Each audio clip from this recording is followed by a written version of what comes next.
అండి అందరికీ ఎలా ఉన్నారు? ఈ ఉదయకాల సమయంలో మరొక నూతనమైన కృపతో మనల్ని దేవుడు నింపుతున్నాడు కదండి. నూతనమైన వాగ్దానం, నూతనమైన దినము మనకిచ్చినందుకు దేవునికి ఎంతైనా మనము స్తుతులు చెల్లించవలసిందే కదండి.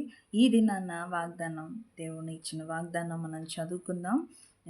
బైబిల్ గ్రంథంలో నుంచి సామెతలు 3వ అధ్యాయము 7వ వచనం చదువుకుందామండి. మీ దగ్గర బైబిల్ ఉంటే ఓపెన్ చేయండి, నాతో పాటు కలిసి చదవండి. ప్రతి ఉదయం వాక్యం చదవండి, దేవుని వాగ్దానాన్ని రిసీవ్ చేసుకోమని మనవి చేస్తున్నాను. చదువుతున్నానండి. నేను జ్ఞానిని కదా అని నీవు అనుకొనవద్దు. యెహోవా యందు భయభక్తులు కలిగి చెడుతనము విడిచిపెట్టుము. అప్పుడు నీ దేహమునకు ఆరోగ్యమును, నీ ఎముకలకు సత్తువయు కలుగునండి. ఇదే దేవుడిచ్చే వాగ్దానం.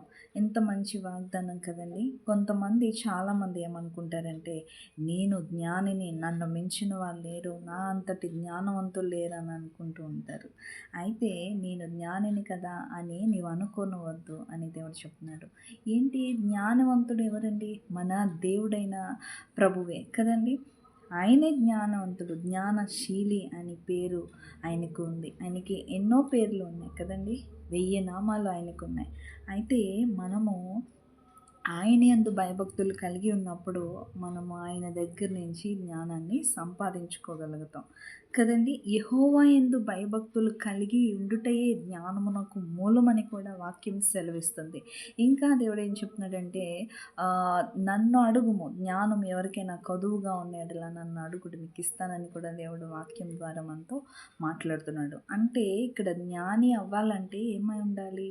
దేవుని యందు భయభక్తులు కలిగి ఉండాలన్నమాట. ఈ లోక జ్ఞానము, వేరే జ్ఞానము కాదు, కానీ యెహోవా యందు భయభక్తులు కలిగి ఉన్నప్పుడే మనము సమస్త జ్ఞానాన్ని మనం పొందుకోగలుగుతాం. అప్పుడు నీ దేహమునకు ఆరోగ్యము, నీ ఎముకలకు సత్తువయు కలుగునని దేవుడు వాగ్దానం చేస్తున్నాడు. దేవుని యందు భయభక్తులు కలిగి ఉన్నప్పుడే మనకి ఎముకలకి ఆరోగ్యం అంట, మన దేహముకి ఆరోగ్యము, మన ఎముకలకు సత్తువు దేవుడు ఇస్తాడని. ఈరోజు మీరు ఏ పాపంలో ఉన్నారో ఆ పాపాన్ని విడిచిపెట్టి దేవుని యందు భయభక్తులు కలిగి జీవించడం ప్రారంభించండి. అప్పుడు మీ దేహానికి ఆరోగ్యం, ఎముకలకి సత్తువు కలుగుతుందండి. ఏమి చెడ్డ పనులు చేస్తున్నా చెడ్డ పనులన్నింటినీ మానివేసి దేవునికి సమస్తాన్ని మీరు అప్పగించుకోండి. దేవుడు జ్ఞానవంతుడు, ఆయన స్వస్థపరిచే దేవుడు, ఆరోగ్యం ఇచ్చే దేవుడు, బలం ఇచ్చే దేవుడు కదండి. ఈ వాగ్దానముని రిసీవ్ చేసుకోండి. ప్రభువా, నేను ఈ రోజు నుంచి, ఈ దినాన్ని నుంచి నీ యందు భయభక్తులు కలిగి ఉంటాను అని ప్రభు దగ్గర మనవి చేసుకోండి. ఆయన మీ ప్రార్థనలకు ఇస్తాడు. సమస్త జ్ఞానానికి మించిన జ్ఞానవంతుడు మన దేవుడు, మన ప్రభువు, మన యేసయ్య జ్ఞానశీలి. మన ఏ విషయంలో మనకి జ్ఞానం కావాలన్నా ప్రభుని మనం అడిగినప్పుడు ఆయన మనకి జ్ఞానం ఇచ్చే దేవుడు అయినాడు. ఏది కావాలన్నా ఆయన మనము అడిగి పొందుకోవాలి, ఆయనని అడగాలి. మనం ఎందుకు అడగాలంటే ఆయన మన తండ్రి అయినాడు, మన దేవుడు అయినాడు కదండి. ఈ వాగ్దానము మీ జీవితంలో, అందరి జీవితంలో నెరవేర్చబడును గాక. నా జీవితంలో కూడా ఈ వాగ్దానం నెరవేర్చబడును గాక. ఈ వాగ్దానాన్ని బట్టి ఎంతమంది సంతోషిస్తున్నారని, ఎంతమంది ఆనందిస్తున్నారు కమెంట్ చేయండి. ఈ వాగ్దానాన్ని బట్టి సంతోషించండి, ప్రభువుని గట్టిగా పట్టుకోండి. ఈ వాగ్దానాన్ని బట్టి మనము దేవునికి కృతజ్ఞతాస్తుతులు చెల్లిస్తూ ప్రార్థన చేసుకుందాం. పరిశుద్ధుడా, ప్రేమ కలిగిన మా తండ్రి, గొప్ప దేవుడా, నీ పరిశుద్ధ నామానికి స్తోత్రాలు, స్తుతులు చెల్లిస్తున్నాను తండ్రి యేసయ్య. అవును ప్రభువా, నీ యందు భయభక్తులు కలిగి జీవించడమే జ్ఞానమునకు మూలము తండ్రి. అయ్యా, మేము ఏ జ్ఞానము కాదు నాయన, ఈ లోక జ్ఞానము కాదు నాయన, ఏ జ్ఞానము కావాలన్నా అది నిన్ను అడగవలసి అయింది ప్రభువా. అయితే నీ యందు భయభక్తులు కలిగి ఉన్నప్పుడు ఆ జ్ఞానము నువ్వు ఇస్తానంటున్నావు తండ్రి. అలాగే ప్రభా, మా ఎముకలకి దేహము, మా దేహానికి ఆరోగ్యం, మా ఎముకలకి సత్తువే కలుగుతుంది అంటున్నావు ప్రభా. నీకు స్తోత్రాలు నాయన, నీకు వందనాలు ప్రభా. మాకు నీ యందు భయభక్తులు కలిగి ఉండడం నేర్పించండి అయ్యా. ఈ వాగ్దానాన్ని చూస్తున్న ప్రతి ఒక్కరికి మంచి జ్ఞానాన్ని కలుగజేయమని ప్రార్థిస్తున్నానయ్యా.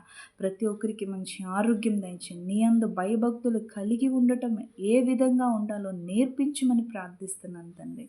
సహాయం చేయండి. వాగ్దానాన్ని రిసీవ్ చేసుకుంటున్న ప్రతి ఒక్కరి జీవితంలో మీరు గొప్ప కార్యం జరిగించండి ప్రభా. ఇది నన్ను ఎంతమంది ప్రభా జ్ఞానం లేకుండా ఉన్నారు, వారి ప్రతి అవసరతలు, వారి అక్కరతలోని జ్ఞానాన్ని కలుగజేయండి నాయన. అలాగే దినాన్ని ఎంతమంది ప్రభా బర్త్డే బిడ్డలు ఉన్నారో బర్త్డే జరుపుకుంటున్న వారికి నీ దయా కిరీటం దయచేయండి. మ్యారేజ్ డేస్ జరుపుకుంటున్న వారందరిని ఆశీర్వదించండి. వారి జీవితంలో నూతనమైన కార్యములు మీరు జరిగించండి ప్రభా. ఇరుకులు, ఇబ్బందులు, శోధనలు, సమస్యలతో ఉన్న వారిని విడిపించండి. కోర్టు కేసులో ఉన్న వారికి న్యాయం జరిగించమని ప్రార్థిస్తున్నాను తండ్రి.